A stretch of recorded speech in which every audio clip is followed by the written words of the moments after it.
A hearty good afternoon and welcome to the session about Know More About Your Fertility. We are glad to have Dr. Dhivyambigai among us today to help us understand the topic. She will take us through that and more in this session today. Doctor, you have the stage. Thank you. Good afternoon, one and all. I'm Dr. Dhivyambigai, fertility specialist at Apollo Fertility, Karapakam. Today, my topic of discussion is Know Your Fertility. Why this topic is important? See, the prevalence of infertility is on the rise, that we all agree because of our lifestyle changes. The recent survey indicates like about 15% of the Indian couple are suffering with infertility. So, knowing the fertility and taking necessary steps to prevent any adverse effects on your health and to achieve a successful pregnancy is very important so that you can avoid any complications of like unattended health issues in you. So here now in this modern era, there are so many factors which can lead to reduction in the fertility or the fertility problems. So commonly nowadays we see lots of late marriages and our lifestyle changes like the sedentary lifestyle leading to lack of physical activity and resulting in being overweight and obese and lots of junk food intake and the personal habits like smoking, alcohol, even both the sexes, like both male and female, we do see this habits are on the rise because of the social pressure and the stressful lifestyle. All those things directly as well as indirectly are going to affect the fertility.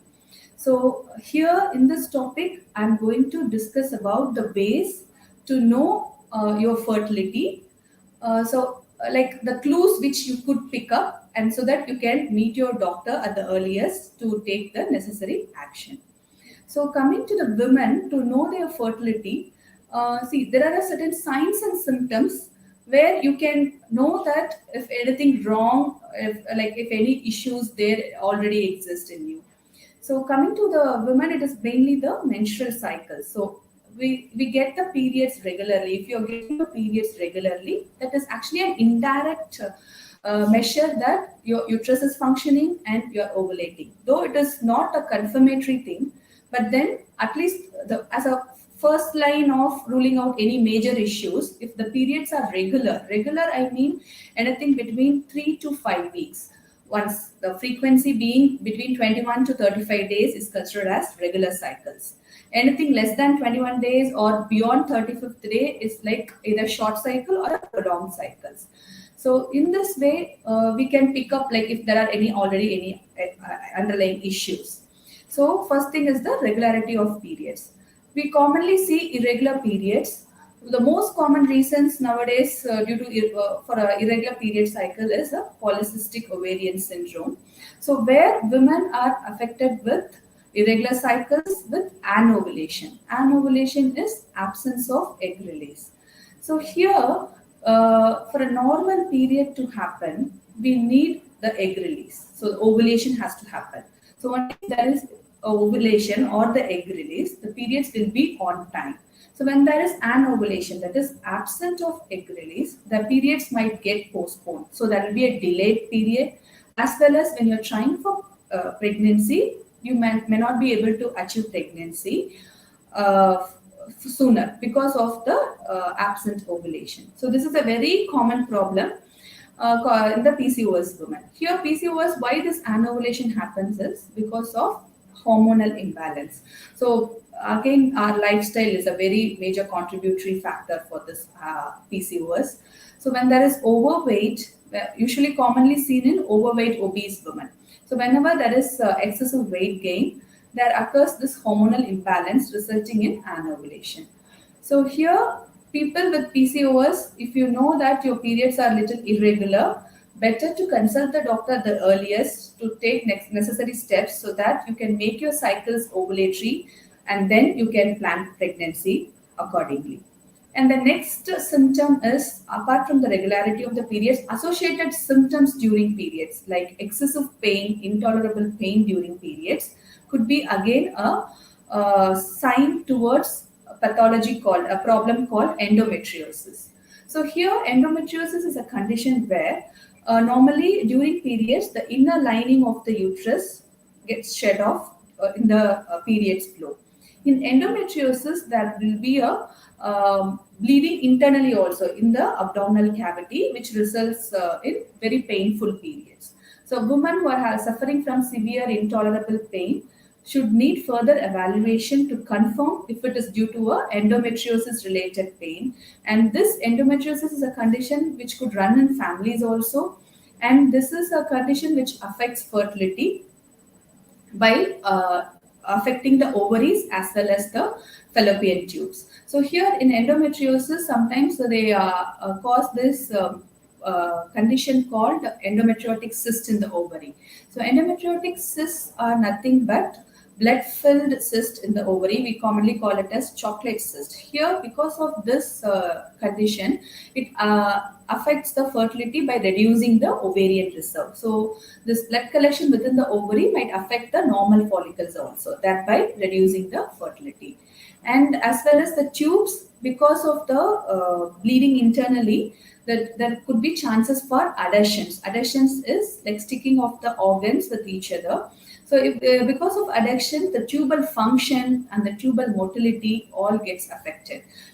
Tubes are the fallopian tubes, which is necessary to pick up the eggs from the ovary, and this is in the tubes only the fertilization, that is the fusion of the male and female gamete, the sperm and the egg occurs in the fallopian tube. So fallopian tube is very essential for a natural conception to occur. So these are the conditions which affects the fallopian tube function, thereby causing infertility.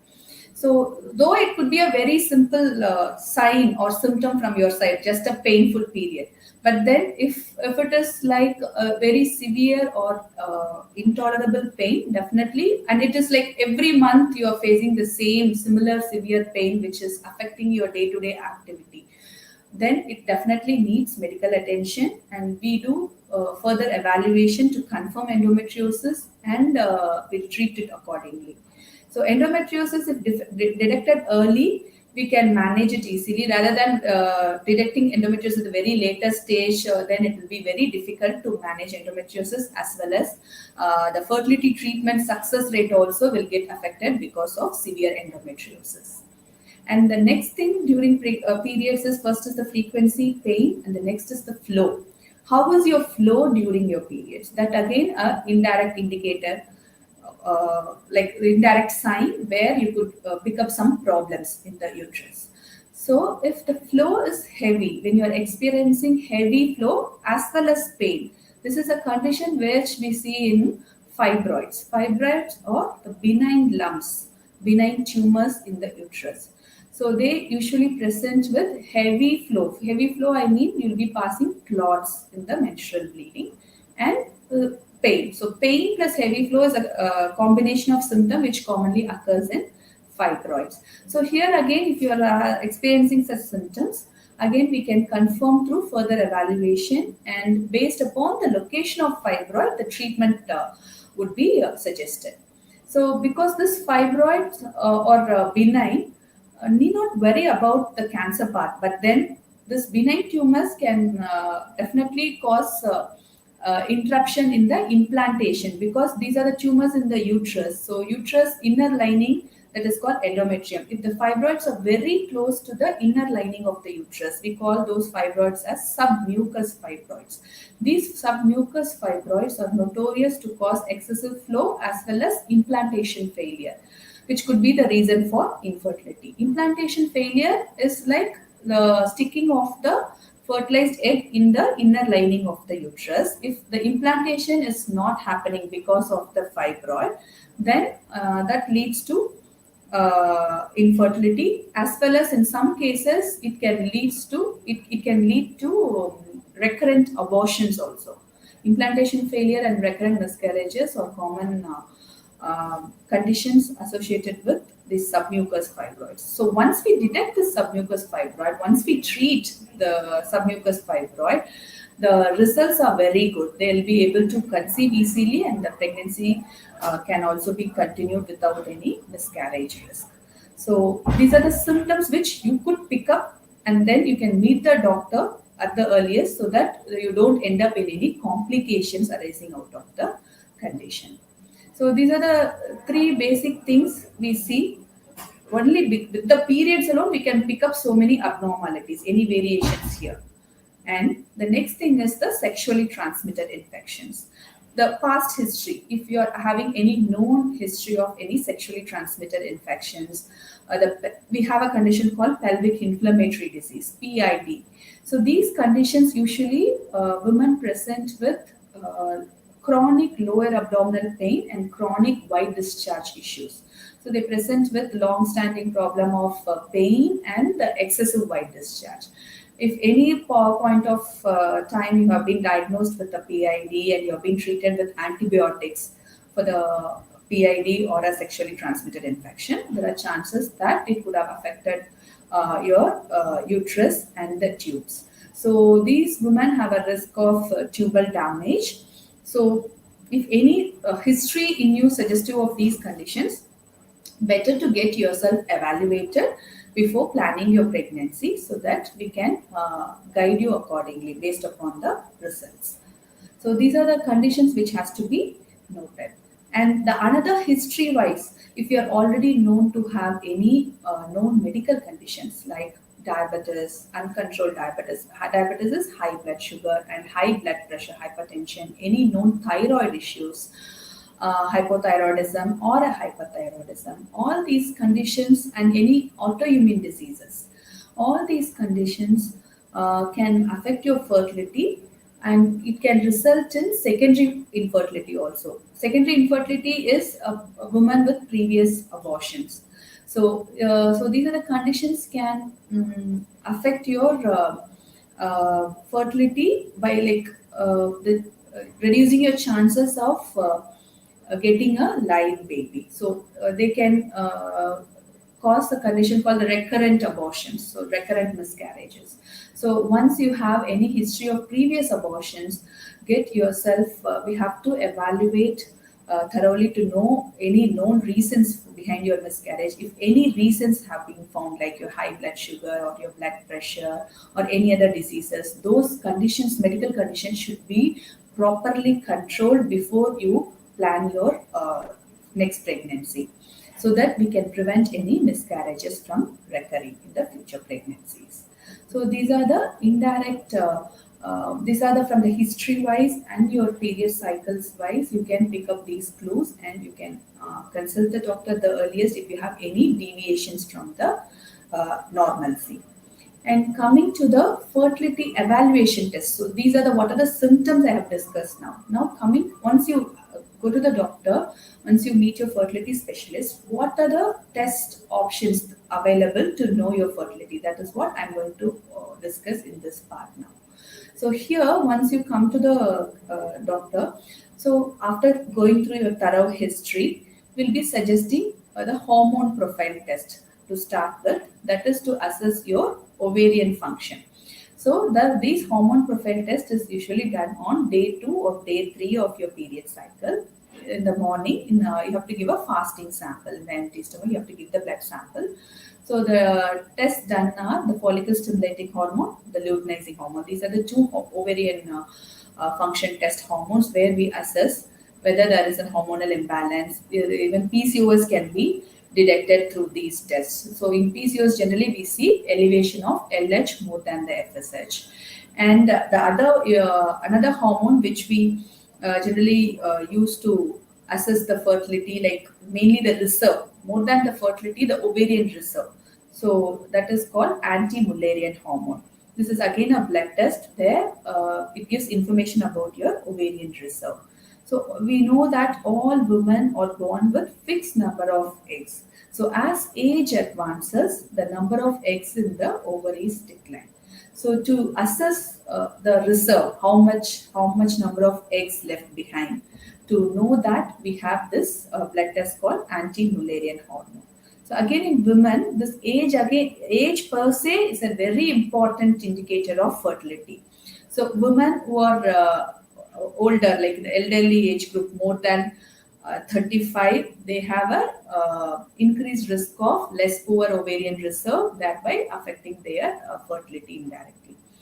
So as age advances, women should be more aware of the declining fertility and take necessary steps to achieve their pregnancy faster. So I'll be discussing what are the options available also. So here, like coming to the test, so I've discussed about FSH, LH, AMH, and then of course we do the other hormones like your thyroid function test, the serum prolactin levels, and the other general well-being like if you have any underlying diabetes issue, thyroid issues, all those things will be doing. After that, we'll be assessing your ovulation, the egg growth pattern through a follicular study. Follicular study is a egg growth scan. It's an internal transvaginal scan. Usually, we start it from day 8 or day 9 of your cycle and we'll do it till the time of ovulation. So these scans are done to track your ovulation, and we get information whether the egg growth, the follicular growth is proper, and the follicle is getting ruptured at the correct size. So all those evaluation will be done, and as well as the ovarian reserve, like the ovarian volume, the antral follicular count. Antral follicles are nothing but the follicles the present in the ovary, the count of the follicles present in the ovary that are the that is an indirect measure of your reserve. So this AFC, antral follicular count, also will be done through this ultrasound scan. And the next evaluation is the tubal patency test. Tubal patency test is a tubal patency test. We do it through methods like HSG, SSG, and the laparoscopy methods. HSG is a hysterosalpingogram where a dye will be injected and X-ray will be taken to check if the spill from both the tubes are present. SSG is saline sonography, where here after the dye being injected, the scan will be done. The saline will be injected, and the scan will be done to check the tubal patency. In laparoscopy is actually a keyhole surgery. So in laparoscopy, we inject the dye and we'll insert a camera through the abdomen, and we observe the dye spillage through the camera.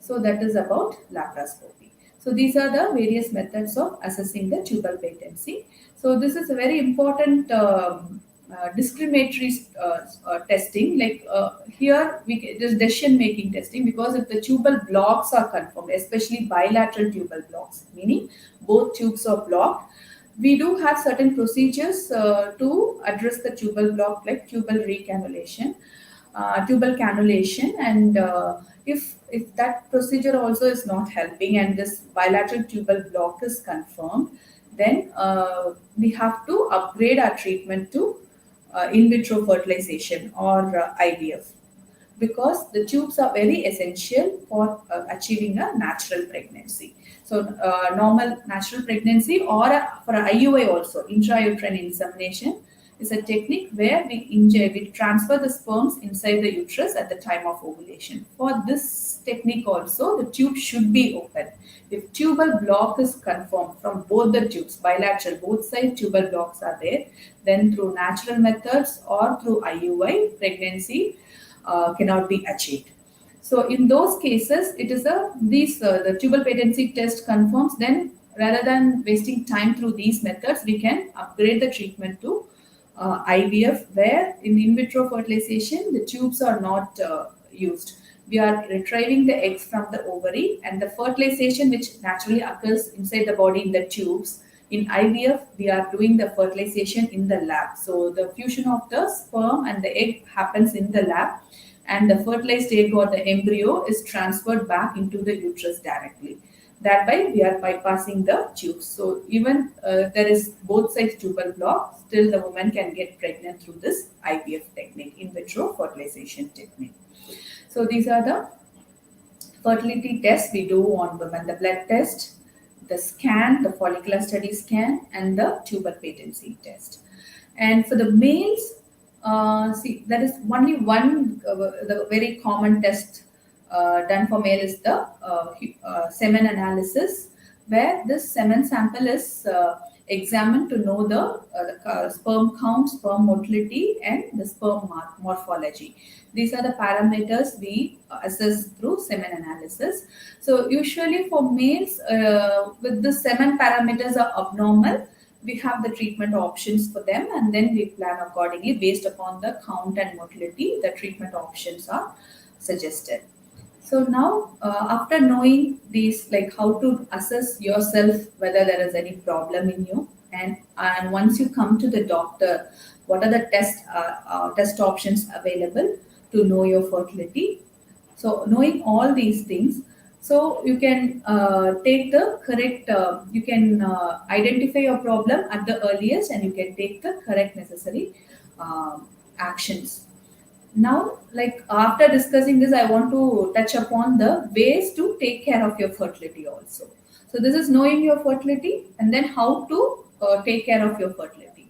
So as I already mentioned, all women are born with fixed number of eggs, and the trend is as age advances, there will be decline in the number of eggs in the ovary.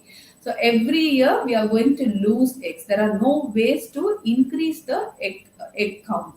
So we can just try to maintain our reserve, and we can just try to prevent the rapid decline in the ovarian reserve. Normally, the pattern is up by 32 to 33 years. After by like once After 32 to 33 years, there is a rapid steep decline in the ovarian reserve. Year by year, there is a decline, but there is a rapid decline once we cross 32 to 33 years. This is a biological aging. So this part is there. But how do we protect our fertility? To how do we reduce the rapid decline in the egg reserve?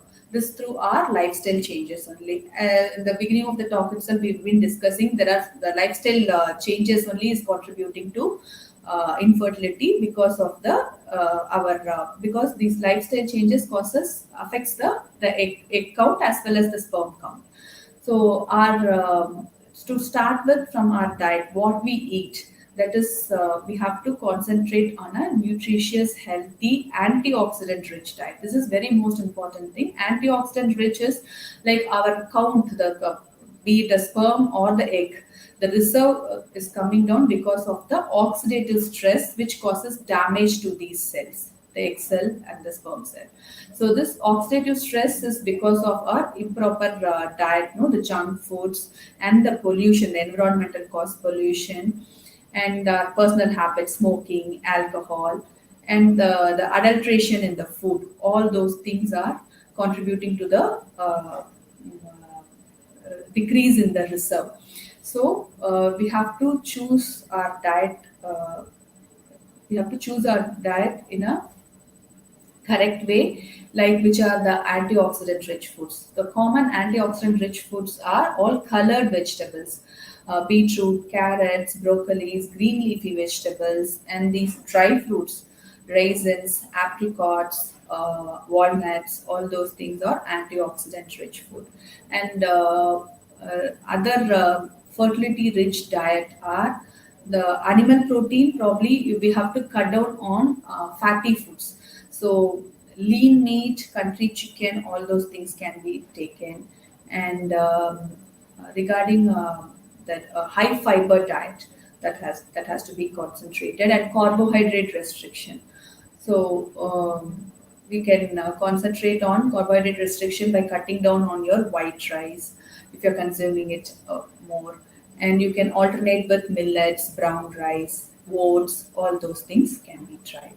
And if any personal habits like smoking, alcohol, and you are desperately trying to get pregnant, those are the couples that should definitely think about the ways of reducing the frequency of the smoking and alcohol usage. Best would be to quit smoking and alcohol when you're planning for pregnancy. And regarding the physical activity, keeping yourself fit, keeping your weight appropriate to your height would be a ideal way to maintain any ill effects because of overweight. So to achieve that, some sort of physical activity, be it 45 minutes of walking or your gym, yoga, whatever ways you're interested, some sort of physical activity to be practiced daily to keep yourself fit, because obesity is on the rise, and this obesity definitely affects fertility. And we see, like, the studies have shown that at least a 10% of the weight reduction from the existing weight in a overweight women or men definitely improves fertility. So although you are like being overweight, you may not come to the correct BMI, the body mass index. Even if you try to lose at least 10% of your existing weight, that would be enough to trigger ovulation in the women and to improve the sperm count and motility in obese men. So these are the tips and tricks to maintain your fertility. Main thing what we have to, three things only. One is diet, exercise, and the personal habits. These things to be taken care. And when you're having like even if you don't have any issues, and if you're planning for a late pregnancy, if you want to postpone your pregnancy and you're planning for a late pregnancy, in that case also it's better to consult the fertility specialist to assess yourself, and whether you can you can postpone your pregnancy till whatever time you want to. Is it safe to postpone? Will that be any drop in your fertility when you're like in the years where you're postponing your pregnancy? All those things can be discussed with your fertility specialist. And we have this fertility preservation methods as well. For females, we have this oocyte freezing. So, in certain women, maybe in a situation where they may not be able to plan a marriage, and they'll be planning it much later, or yeah, a couple also who have been married, but then they are not planning immediately for a baby, but already they are known to have some issues, as I already discussed, like a endometriosis condition or a fibroid or something like that, where that could affect your fertility in the waiting time. You have options of unmarried women can do this oocyte preservation, oocyte freezing, and married women, if they don't want to plan pregnancy immediately, but they have a condition which might worsen their fertility, can go for embryo freezing also. So these are the options where you can the fertility preservation options are available, so that to make use of these all advancements in the sciences, and you can get a successful pregnancy. Thank you all for the listening.